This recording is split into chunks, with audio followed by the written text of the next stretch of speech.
but it's a question of, are you truly sovereign? What the whole mind, and I said the global north pressure, no, the economic consequences of we are saying heading, and when we say US, which led some of these things, or more president to say is against it.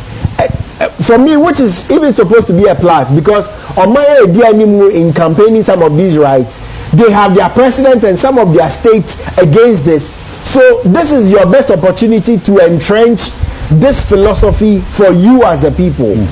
But sabre we know, ususu say senya yete na no bi no pass ya car day and on my for some other European states would use that castle and you may not get money and aid. I think that is really a question of sovereignty versus economic consequences. No one will say, oh, say anopakasa anko na wiade anko. It's a question of moral consistency. Say NDC, do they still see the importance of this conversation? Say your muhun in Rano. Is it still a conversation to be had? And if indeed it's still a question of moral consistency, then I was saying Kiapase Emrawe Ene, right? And I say we should have done it now. And I say, are they waking up to the reality of government to say ABI is say because ABI some European countries and EU is still very firm on some of these things. Human Rights Watch basically has some of the biggest critics against some of the laws.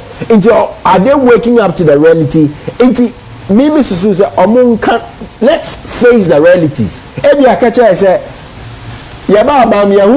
The consequences, the economic consequences will be this. Ghana for Mumbai and America whilst we deal with the economic consequences before we pass. But to frame it say I personally disagree. I think say it frames a national ethos and a national cultural norm, a values, a conversation on values, and we cannot frame say values because say you haven't also your more modern form you can't determine values. In many parts, the values may even determine say the obey. So I think say is an important conversation. The real question is the level of the strategic importance. And I say mudrono assessor for the then opposition now. And you see, it's interesting. Say, some few years ago, he would have been making the conversation, and they would have been pushing it for the agency and common assessor, which is the consistency of political agents. So, the Kasanko or better opposition, the Kasanko. No, they switch. The same language switches depending on who is in power. So I think said there is national consensus. Say this is not a value. Sebi and so. And I think that the Ama Ghana for Asoriginano is the pushing of those norms, right? Sebi, we know that some people have been with us for years, but it's pushing it as a national value and forcing it down people's throats, which is what a value system.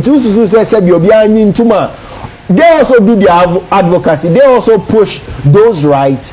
And if you feel as a national ruling governance that is not a value system, solve it now. Yes, we can blame MPP for all they want and all they did and all they didn't pass and all the gimmickry around it. But he's gone. That is why we didn't vote for him. So it's however legitimate the critic of what they did is, they are gone. But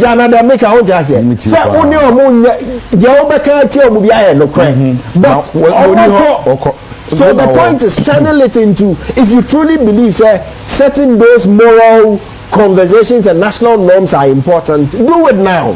And I think it's as simple as that. But if you feel your cultural values against the economic consequences, no so Now you say, oh, maybe I want to say your moral and value system, but who consequences no, and then they would probably gain political capital. So only a person of principle.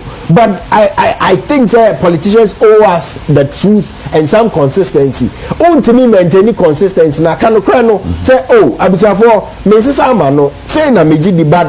Wa onim say we are saying the area US president Nasisa and US Nasisa the about EU sisa EU bet me asay or mine no because of this minimum na mo ya on the moral conversations and the protection of values, but area ain't me say because of this economy, and then we would have another conversation. But to reframe the conversation, say oh who here, I completely disagree.